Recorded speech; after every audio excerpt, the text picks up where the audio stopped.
Ele apertou a mão deles. Assinou os decretos de promoção deles. Confiou a eles os tanques, os aviões, os arsenais da nação mais poderosa da América do Sul. E numa noite de março de 1964, enquanto o Brasil dormia, sem saber o que estava prestes a acontecer, esses mesmos homens pegaram seus telefones, ligaram uns para os outros em voz baixa e combinaram o fim de tudo que ele havia construído. Não foram inimigos declarados. Não foram comunistas, não foram guerrilheiros, não foram agentes estrangeiros infiltrados nas sombras. Foram os generais, os homens fardados que ele mesmo nomeou. Os que sentavam à sua mesa, bebiam seu café, chamavam-no de presidente com um sorriso nos lábios e, por dentro, já tinham decidido a data da sua queda. João Belchior Marques Goulart, o Jango, o presidente eleito do Brasil, acordou no dia 1º de abril de 1964 sem país, sem palácio, sem poder e sem ninguém que atendesse o telefone. Mas aqui está a parte que eles nunca quiseram que você soubesse. Isso não foi um acidente. Não foi uma reação espontânea de militares indignados. Foi um plano, construído com meses de antecedência, financiado com dinheiro estrangeiro, coordenado com Washington e executado com a precisão fria de quem já sabia exatamente o que viria depois. Ditadura, torturas, mortes e décadas de silêncio imposto a ferro e fogo. E o pior de tudo, Jango sabia que algo estava vindo. Ele avisou, ele pediu lealdade. Ele olhou nos olhos desses homens e perguntou se podia contar com eles. Eles disseram que sim. Mentiram. Neste vídeo, você vai ver documentos que o governo brasileiro tentou enterrar por 50 anos. Se você está gostando deste vídeo, se inscreva no canal. Isso ajuda muito no crescimento e na divulgação do nosso conteúdo. Vai ouvir os nomes dos generais que participaram da conspiração. Vai entender por que os Estados Unidos reconheceram um novo governo em menos de 12 horas. E vai descobrir o que realmente aconteceu com Jango, depois que ele foi forçado ao exílio. Porque a história oficial não conta tudo. Longe disso. Fique até o final. Porque o que você está prestes a descobrir vai mudar completamente a forma como você enxerga a história do Brasil. Imagine a cena. É noite alta em Brasília. O presidente está no Palácio das Laranjeiras, no Rio de Janeiro, tentando entender o que está acontecendo. As notícias chegam em fragmentos, contraditórias, confusas. Um general aqui diz que está tudo sob controle. Outro lá diz que as tropas já se movem. Um assessor entra pela porta dos fundos com um bilhete. Minas Gerais caiu. Minas Gerais. O estado mais estratégico do Brasil. O berço da política nacional. O lugar onde os golpes se decidem desde o século XIX. E o general que comandava lá, Olímpio Mourão Filho, tinha acabado de mover suas tropas em direção ao Rio de Janeiro. Sem ordem, sem aviso, sem combinação com os outros conspiradores. Ele simplesmente foi. E foi exatamente esse gesto impulsivo, esse movimento não planejado de um general ansioso demais para esperar, que detonou o gatilho de tudo. Porque quando Mourão foi, os outros não tiveram escolha. Ou apoiavam, ou ficavam do lado do presidente e arriscavam perder tudo. Um por um, os comandantes militares foram ligando para o quartel-general e dizendo a mesma coisa. Estamos com um movimento. Jango tentou resistir. Voou para Brasília. Voltou para o Rio. Seguiu para Porto Alegre, no sul, onde acreditava ter apoio entre os militares gaúchos. Mas cada vez que pousava, a situação estava pior. Os telefones silenciavam, as portas se fechavam. Os rostos que antes sorriam, agora desviavam o olhar. Em menos de 48 horas, sem um único tiro disparado contra o Palácio do Planalto, sem resistência armada organizada, sem batalha, sem sangue nas ruas do centro, o golpe estava consumado. João Goulart, presidente constitucional do Brasil, cruzou a fronteira para o Uruguai na madrugada do dia 4 de abril de 1964. Levava uma mala. Deixava para trás um país que nunca mais seria o mesmo. E enquanto ele subia naquele avião, do outro lado do Atlântico em Washington, O embaixador americano Lincoln Gordon já redigia o telegrama de reconhecimento ao novo governo. O golpe tinha começado numa terça-feira. Na quinta, os Estados Unidos já tinham um novo aliado. Coincidência? Ou planejamento? Os arquivos falam por si mesmos, e nós vamos abri-los um por um.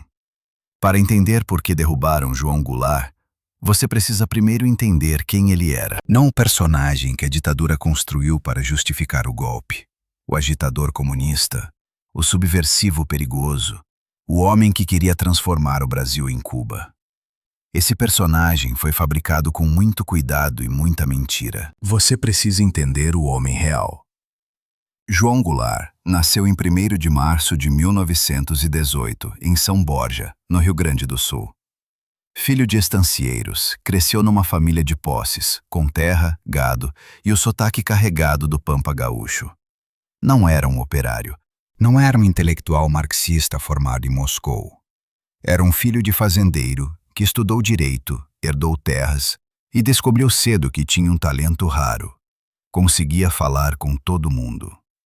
Com o peão de fazenda e com o senador, com o sindicalista e com o ministro. Havia nele uma capacidade quase instintiva de se aproximar das pessoas, de ouvir, de negociar. Getúlio Vargas, o pai dos pobres, o estadista mais poderoso que o Brasil já teve, percebeu isso cedo e tomou Jango sob suas asas. Aos 30 e poucos anos, Goulart já era ministro do Trabalho. Foi nesse cargo que ele entendeu o Brasil de baixo para cima. Visitou fábricas, sentou com sindicatos, viu de perto o que significava ser trabalhador no Brasil dos anos 50. Salários de miséria, jornadas sem fim, nenhum direito garantido na prática. E decidiu que podia mudar isso. Propôs dobrar o salário mínimo. O exército reagiu como se ele tivesse declarado guerra. Generais exigiram a sua demissão. Getúlio cedeu. E pouco depois, se matou com um tiro no coração, deixando uma carta que acusava as forças que conspiravam contra o Brasil. O nome de Jango não estava na carta, mas a sombra do que aconteceu ficou gravada nele para sempre. Depois de anos como vice-presidente, Jango herdou a presidência em 1961, quando Jânio Quadros renunciou num gesto teatral que deixou o país em choque. Os militares tentaram impedir a posse de Goulart imediatamente. Ele estava em visita à China comunista quando a renúncia aconteceu, e isso foi o suficiente para que os generais o chamassem de ameaça à segurança nacional. Houve mobilização popular. Houve resistência armada no Sul. No fim, Jango tomou posse, mas num sistema parlamentarista criado às pressas para esvaziar seus poderes. Em 1963, um plebiscito devolveu o presidencialismo pleno. Jango finalmente tinha poder real, e foi exatamente nesse momento que os inimigos dele começaram a trabalhar mais rápido. Porque Jango com poder pleno era uma coisa diferente. Era perigoso, não para o Brasil, mas para quem lucrava com o Brasil do jeito que estava. Com as terras concentradas em poucas mãos, com o petróleo na mira de empresas estrangeiras, com os trabalhadores sem voz e sem direitos. Jango queria mudar esse jogo, e a gente que prefere qualquer coisa, até uma ditadura, a ver o jogo mudar. Há um documento. Ele ficou classificado por décadas nos arquivos da CIA, em Langley, Virgínia. Quando foi finalmente desclassificado em 2018, os historiadores brasileiros ficaram em silêncio por um longo momento antes de começar a falar. Porque o documento confirmava o que muitos suspeitavam, mas poucos podiam provar. Os Estados Unidos não apenas sabiam do golpe com antecedência, eles ajudaram a construí-lo. O homem no centro dessa história se chama Vernon Walters, coronel do exército americano, adido militar na Embaixada dos Estados Unidos no Rio de Janeiro, desde 1962. Walters era fluente em português e conhecia pessoalmente a maioria dos generais brasileiros que participariam do golpe. Tinha servido ao lado de alguns deles na Segunda Guerra Mundial, na campanha da Itália. Eram velhos conhecidos, velhos amigos. E amigos conversam. Walter se reunia regularmente com generais como Humberto Castelo Branco, Amaury Cruel e Arthur da Costa e Silva. As reuniões eram discretas, fora da agenda oficial, longe das câmeras. O que se discutia nessas reuniões nunca foi inteiramente revelado. Agora me conta aqui nos comentários, de que cidade você é? Vou gostar muito de saber de onde vocês estão assistindo. Mas os telegramas que Walters enviava para Washington contavam o suficiente. O movimento estava crescendo, os generais estavam organizados e o momento estava se aproximando. O embaixador Lincoln Gordon era o outro pilar americano nessa operação. Diplomata de carreira, professor de economia em Harvard antes de ser nomeado por John Kennedy. Gordon era um homem de aparência suave e linguagem cuidadosa. Mas seus telegramas para o Departamento de Estado eram diretos ao ponto. Goulart era um perigo. O Brasil estava escorregando para o comunismo. Era preciso agir. Em dezembro de 1963, Gordon enviou para Washington uma proposta formal. Ela ficou conhecida internamente como a Operação Brother Sam. O plano era simples e brutal. Se os militares brasileiros precisassem de apoio para derrubar Goulart e enfrentassem resistência armada, os Estados Unidos estariam prontos para intervir. Uma força-tarefa naval americana, porta-aviões, destroyers, navios de suprimento com munição e combustível, seria posicionada ao largo da costa brasileira, pronta para agir. O presidente Lyndon Johnson aprovou o plano em março de 1964. Os navios começaram a se mover. No fim, a intervenção direta não foi necessária. O golpe foi tão rápido, a resistência tão fragmentada, que os navios americanos ficaram no oceano, esperando uma batalha que nunca aconteceu. Mas a mensagem estava dada. Washington queria Django fora. E os generais brasileiros sabiam que, se precisassem, não estariam sozinhos. Castelo Branco era o cérebro, general de alta reputação intelectual dentro do exército, metódico, frio, estrategista por natureza. Ele havia começado a organizar a conspiração meses antes. Circulava um memorando entre os oficiais, redigido por ele, argumentando que Django estava destruindo a disciplina militar ao politizar as forças armadas.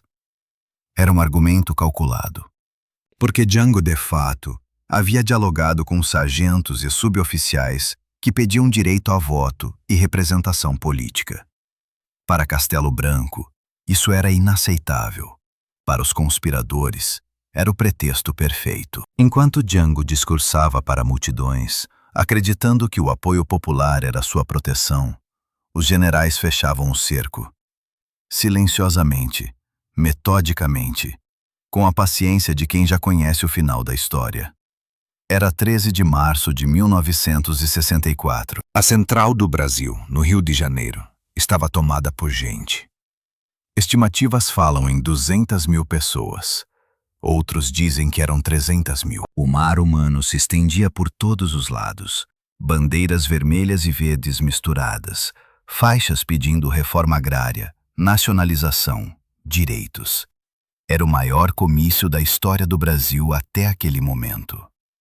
Django subiu ao palanque com um sorriso. Estava no auge. Sentia o calor da multidão como uma confirmação de que estava no caminho certo.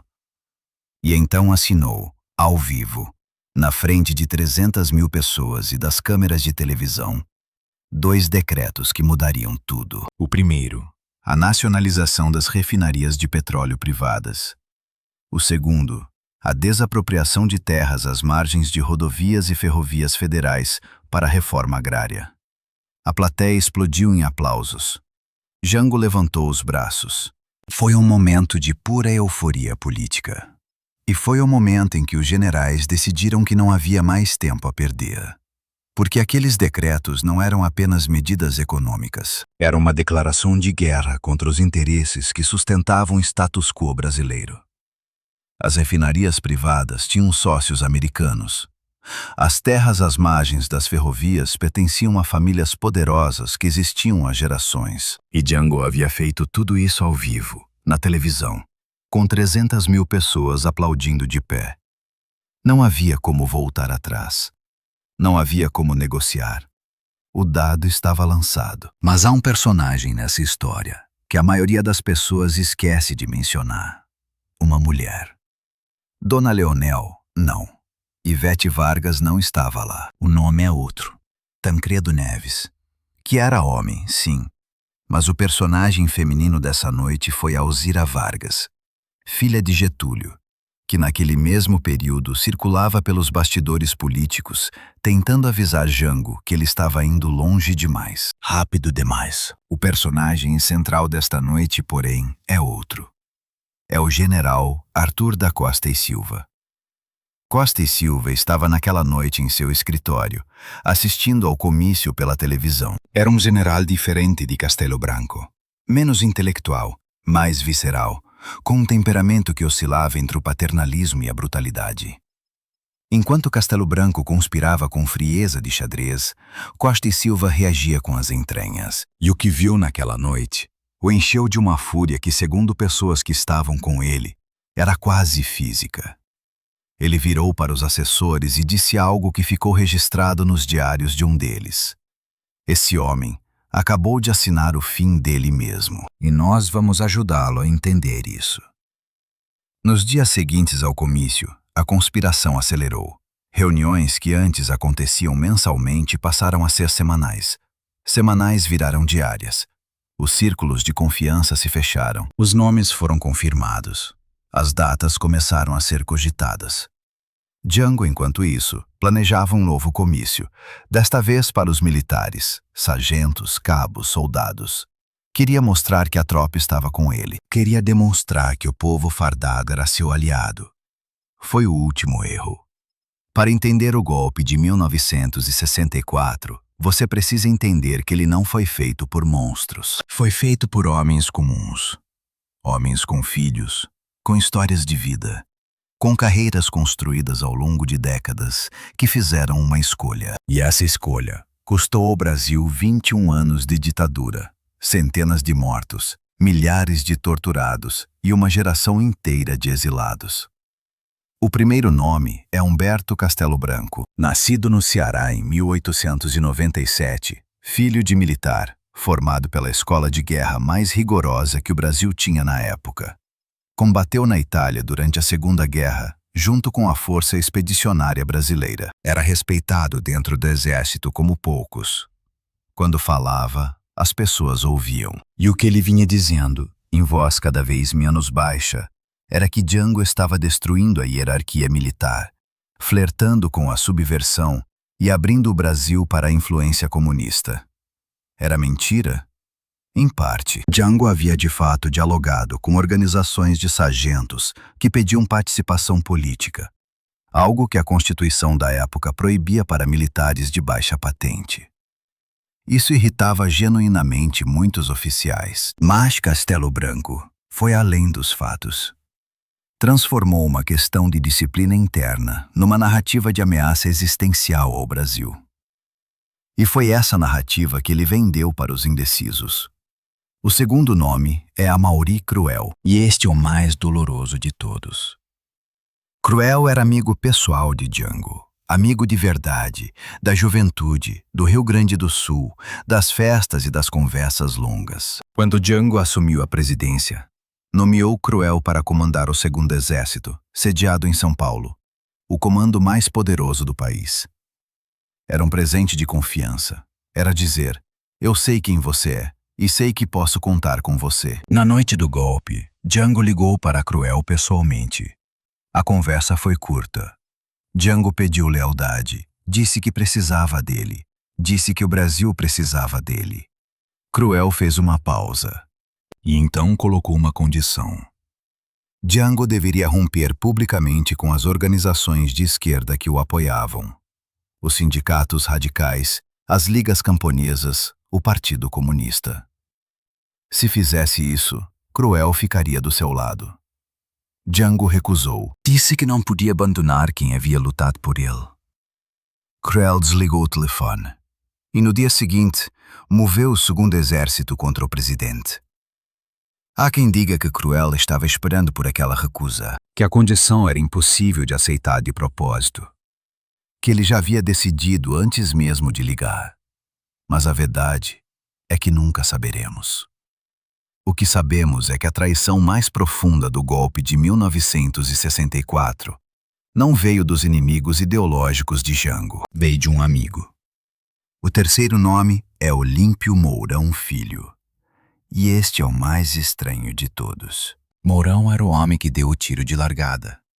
Moveu suas tropas de Minas Gerais sem avisar os outros conspiradores antes da data combinada, por impulso próprio ou por medo de que o plano vazasse. Ironicamente, foi esse gesto impulsivo que tornou o golpe inevitável. Quando Mourão foi, não havia mais como parar. Anos depois, em entrevistas, Mourão falaria sobre aquela noite com uma mistura estranha de orgulho e desconforto, como se soubesse que havia feito algo que não tinha volta, e que as consequências iam muito além do que ele havia calculado naquela madrugada em Juiz de Fora. Esses três homens, o estrategista frio, o amigo traidor e o general impulsivo, foram o núcleo duro do golpe. Em torno deles, dezenas de outros oficiais, empresários, jornalistas e políticos civis que queriam Jango fora e estavam dispostos a pagar qualquer preço por isso.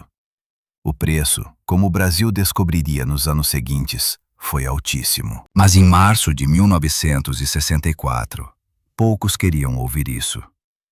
Há uma data que poucos brasileiros conhecem de cor, mas que deveria estar gravada em cada livro de história do país. 19 de março de 1964. 12 dias antes do golpe. Naquele dia, nas ruas de São Paulo, aconteceu algo que mudou o equilíbrio de forças de forma irreversível. A Marcha da Família com Deus pela Liberdade reuniu 500 mil pessoas no centro de São Paulo. 500 mil. Famílias inteiras, senhoras de classe média com terços nas mãos, empresários de terno, padres, estudantes universitários, todos marchando contra Jango, contra as reformas, contra o que chamavam de comunização do Brasil. A imprensa cobriu com entusiasmo. As fotos foram para as capas dos jornais. E os generais que acompanhavam tudo de perto viram naquilo a confirmação que precisavam. Havia legitimidade popular para o que estavam planejando. O personagem desta semana é Carlos Lacerda, governador do estado da Guanabara, ex-jornalista, orador brilhante e implacável. Lacerda era talvez o maior inimigo político que Jango tinha na vida civil. Havia tentado impedir sua posse em 1961. Havia passado anos usando seu jornal, a Tribuna da Imprensa, para construir a narrativa do perigo comunista. Era o amplificador civil do golpe, o homem que traduzia para a classe média o que os generais planejavam nos bastidores. Lacerda tinha um talento específico e devastador. Sabia encontrar o medo das pessoas e transformá-lo em combustível político. Falava de Cuba. Falava da União Soviética. Falava de filhos sendo separados de suas famílias, de igrejas sendo fechadas, de propriedades sendo confiscadas. Nada disso estava acontecendo.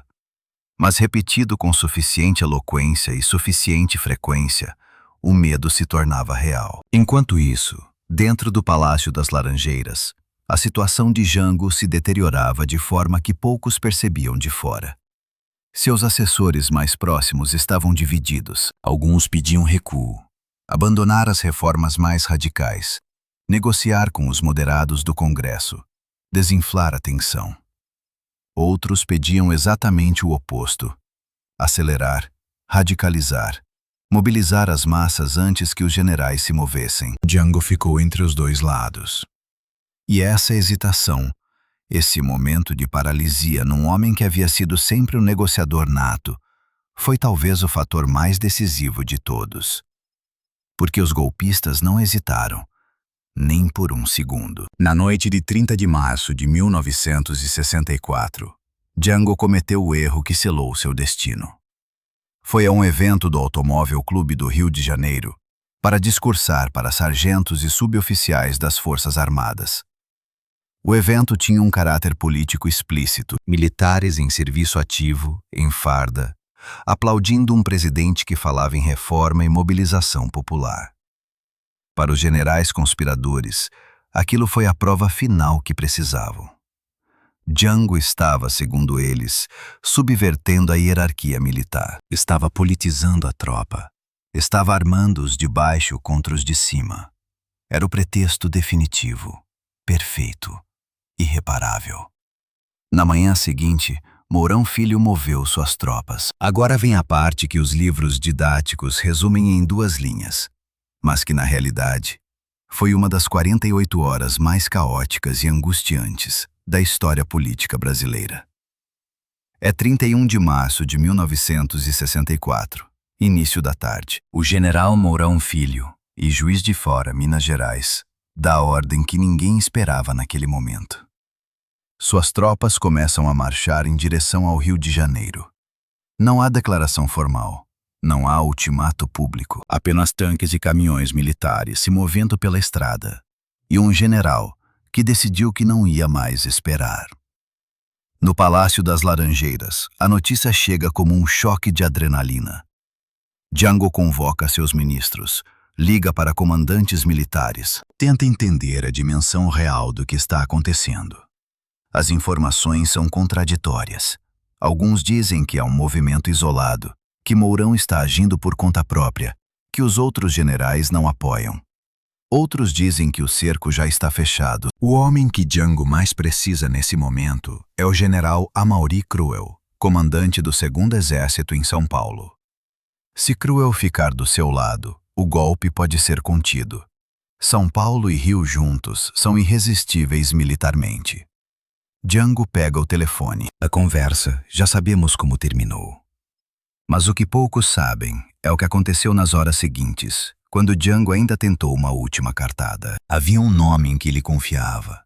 O general Ladário Pereira Teles, comandante do 3º Exército no Rio Grande do Sul. Militar de carreira, legalista convicto, homem que havia apoiado a posse de Django em 1961, quando os generais tentaram impedi-la. Se alguém ia resistir, era Ladário. Django voou para Porto Alegre, e o que encontrou lá foi o espelho exato do que havia deixado para trás no Rio.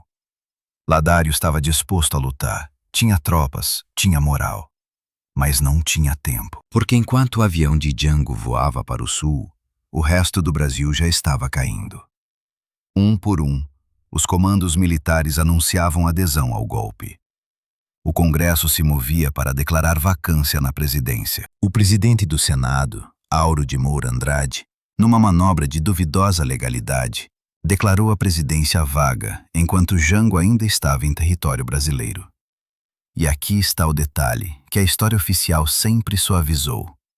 Django não fugiu. Django foi empurrado para fora por um cerco sistemático que não deixou nenhuma saída. Cada porta que se abria levava para uma armadilha. Cada aliado que restava estava ilhado, superado em número, sem comunicação, sem coordenação. Na madrugada do dia 4 de abril, Django cruzou a fronteira para o Uruguai de carro. Sem escolta presidencial, sem pompa. Com a família e algumas malas. Deixava para trás 45 anos de vida, uma fazenda no Rio Grande do Sul, um país que havia tentado mudar, e um golpe que os vencedores já estavam começando a chamar de revolução. A palavra revolução, usada por quem derruba um presidente eleito para proteger os ricos dos pobres. A desfaçatez tem nome, e o nome é 1964. Agora vem a parte que eles realmente não queriam que você soubesse. Enquanto o mundo registrava o golpe como um evento rápido e quase incruento, afinal não houve batalha campal, não houve bombardeio do Palácio Presidencial como no Chile em 1973. Nos bastidores, nas primeiras semanas após o 1º de abril, começava algo muito diferente. Algo que só viria à luz décadas depois, através dos trabalhos da Comissão Nacional da Verdade, instalada em 2012 e que encerrou seus trabalhos em 2014. O número oficial de mortos pela ditadura militar brasileira é 434. 434 nomes documentados, com provas, com processos. Mas a Comissão da Verdade deixou explícito que esse número é subestimado. Casos sem documentação suficiente, corpos que nunca foram encontrados, mortes classificadas como acidente ou suicídio que não resistem a uma análise forense minimamente rigorosa. Entre os torturados, os números são muito maiores. Milhares de brasileiros passaram por sessões de tortura sistemática nas dependências do DOICOD, o órgão de repressão criado pela ditadura. Os métodos estavam documentados nos manuais internos: choque elétrico, afogamento, privação de sono, pau de arara. Técnicas aprendidas em parte de instrutores americanos através do programa de treinamento da Escola das Américas no Panamá. Mas o fato mais chocante desta história não é um número, é um nome. E esse nome é Rubens Paiva, deputado federal cassado pelo golpe, engenheiro, pai de 5 filhos. Rubens Paiva foi sequestrado por agentes do regime em janeiro de 1971, na porta de sua própria casa, na frente de sua família. Tinha 40 anos. Sua esposa, Eunice, foi detida junto e ficou 12 dias presa, sem saber onde o marido estava. Sua filha mais velha, Vera, de 15 anos, ficou detida por 4 dias. Rubens Paiva nunca voltou para casa. Por décadas, o regime negou saber de seu paradeiro. Disseram que havia sido solto.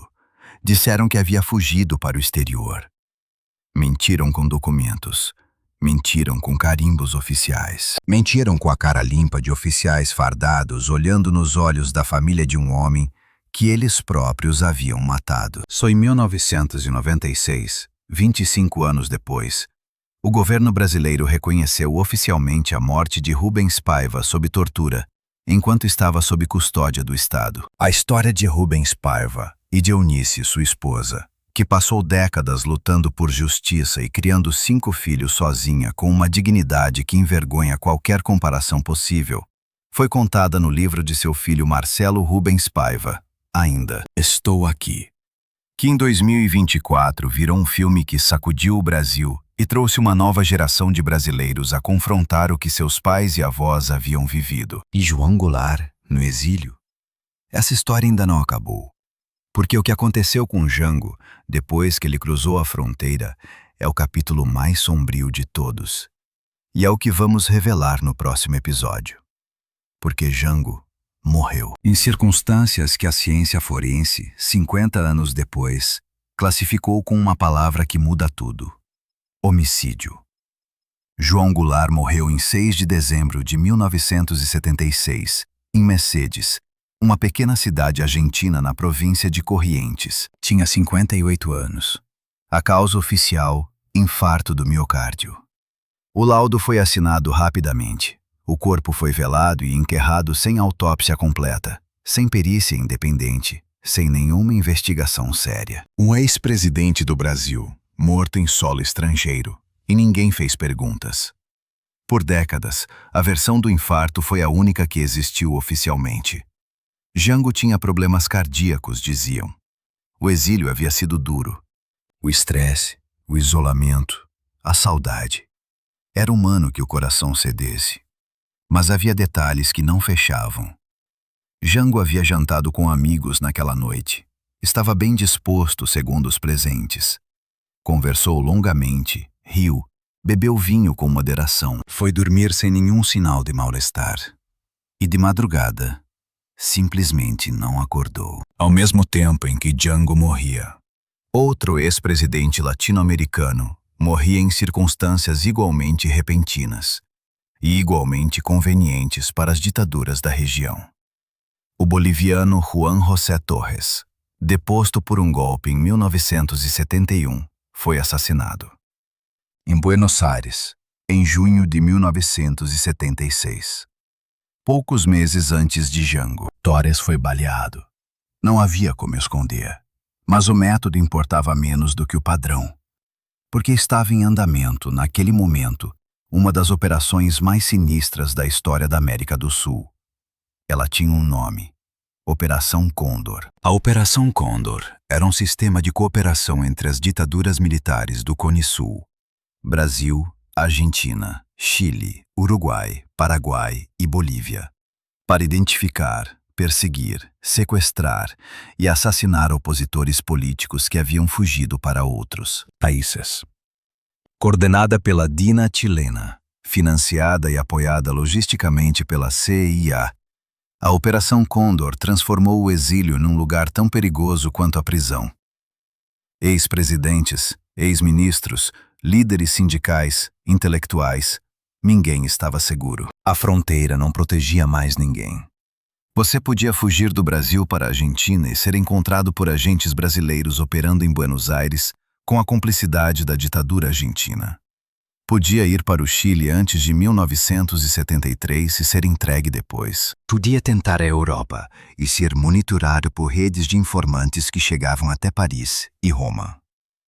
Django sabia disso. Sabia que estava sendo vigiado. Pessoas próximas a ele relataram que nos últimos meses de vida ele havia ficado mais fechado, mais cauteloso, menos disposto a se reunir com grupos políticos.